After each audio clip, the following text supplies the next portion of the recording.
في شخصية من عيلة الفريكس ممكن تكون عايشة في القارة المظلمة بقالها أكتر من 300 سنة، وفي شخصية تانية ظهرت في الأرك بتاع النمل، والراوي قال إن ممكن جون يقابله في المستقبل، والشخصية دي اختفت تماما من الأحداث ومحدش يعرف عنها أي حاجة. ففي الفيديو ده هقول لكم 7 ألغاز ملهاش أي تفسير لحد دلوقتي في انمي ومانجا هانتر اكس هانتر. بس قبل ما ابدا ما تنساش تدخل تعمل لي لايك وفولو، وخلي بالك الفيديو ده فيه حرق للاحداث بتاعت المانجا لو انت لسه ما قريتهاش. نبدا باللغز رقم 7، وهو مين هي جون الحقيقيه. طبعا اكيد كلنا شفنا في الفصل 66 في المانجا ان لما جون اخذ البطاقه بتاعت الصيادين كان ابوه سايب له شريط ان هو يسمع التسجيل اللي فيه، ولما جه الوقت بتاع ان الشريط او جين هيتكلم عن جون اختار ان هو يوقف الشريط وما يسمعش التكملة، لان هو بيعتبر ان ميتو سان اللي هو عايش وتربى معاها ان هي فعليا امه الحقيقية، فهو ما كانش عايز يعرف اي معلومات تانية عن الموضوع ده. بس اللي كان واضح جدا ان جين فريكس وهو بيتكلم فعليا كنت تحسه عارف ايه المعلومات اكيد اللي هيتكلمها عن جون. بس طبعا لما جون وقف الشريط فاحنا قتل علينا النقطة دي. وفي نظريات اصلا كتير بتطلع ان جين فريكس ما اتجوز، وان هو في اللعبة اللي هو كان مخترعها اخد واحدة من الكروت اللي هو بتاع الحمل وجاب جون. وطبعا ده كلام مش منطقي، بس هي كلها نظريات غريبة بنسمعها من الناس، بس مفيش اي حاجة بتقول مين هي جون او ايه اللي حصل في ولادة جون. اللغز السادس، وهو ايه هي الحقيقة الكاملة ورا المذبحة بتاعت العشيرة بتاعت كورتو، او العشيرة اللي هي بتاعت كورابيكا. اكيد طبعا كلنا عارفين وسمعنا القصة بتاعت ان العشيرة بتاعت كورابيكا اتقتلت على ايد العصابة بتاعت العناكب، بس محدش فينا او المانجا ما جابتش ايه التفاصيل اللي كانت ورا القتل ده. يعني مين اصلا اللي خلى عصابة العناكب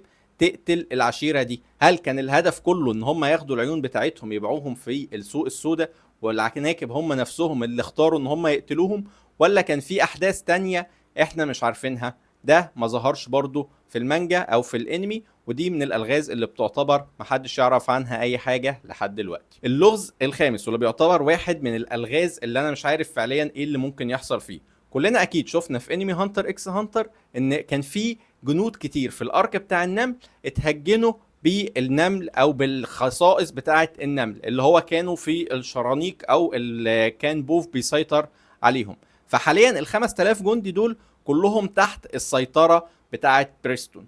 فانتوا تفتكروا بقى ايه اللي ممكن بريستون اصلا يعمله بال 5000 جندي دول؟ يعني دي جنود فعليا شبه كده ما يكون معاك سلاح نووي.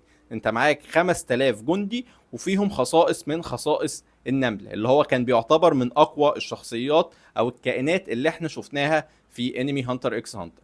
فتفتكروا ايه اللي ممكن بريستون فعليا يعمله، خصوصا ان محدش يعرف اي حاجة عنهم ولا مكانهم دلوقتي موجود فين ولا ايه التدريب اللي هم بياخدوه؟ احنا كل اللي احنا عارفينه ان بريستون هو اللي كان مسؤول عنهم اخر حاجه، وده طبعا اللي ظهر في الفصل 342 لما جين فريكس واجه بريستون بالنقطه دي. اللغز الرابع، واللي احنا برضو شفناه في الانمي بتاع هانتر اكس هانتر مش في المانجا، وهو ايه هي نانيكا، او ايه الهيستوري بتاع نانيكا، او الكائن بتاع نانيكا ده عباره عن ايه. يعني في المجلد 33 مذكور ان النانيكا هي عباره عن كائن موجود جوه الوكا اللي هي اخت كيلوا، ولكن الكائن ده جاي من القاره المظلمه. وتعرفنا طبعا في الفصل 341 لما ابتدى يقول لك الخمس كوارث اللي كانوا جايين من القاره المظلمه، وابتدينا نربط شويه ان نانيكا ممكن تكون فعليا شبه واحد من الحاجات دي او الكوارث دي. لكن رغم كل الاستنتاجات اللي احنا بنطلعها دي، المانجا فعليا ما قالتش ان في اي ترابط ما بين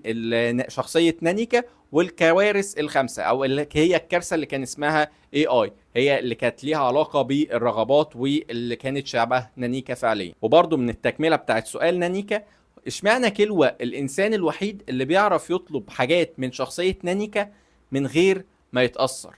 يعني ليه مثلا مش اي حد يقدر يوصل لده؟ فاكيد في سر ورا الحته دي. يعني ازاي كيلو عمل العلاقه بتاعته مع شخصيه نانيكا او شخصيه الوكا؟ انا اكيد فاهم وشفت الحتت اللي ظهرت في الانمي والهيستوري اللي طلع والكلام اللي كان كيلوا بيقوله وهو بيشرح لابوه واخواته، ولكن فعليا هو ما ظهرش ايه العلاقه اللي كانت ما بينهم وهم صغيرين علشان يوصل ان كيلوا يقدر ان هو يبقى عنده القوه دي ويطلب منها اللي هو عايزه. اللغز الثالث، فين شخصية جايرو اللي ظهرت في الارك بتاع النمل، او مش ظهرت، هي اتلمح لها وظهر الخيال بتاعه، بس فعليا احنا ما نعرفش الملامح بتاعته.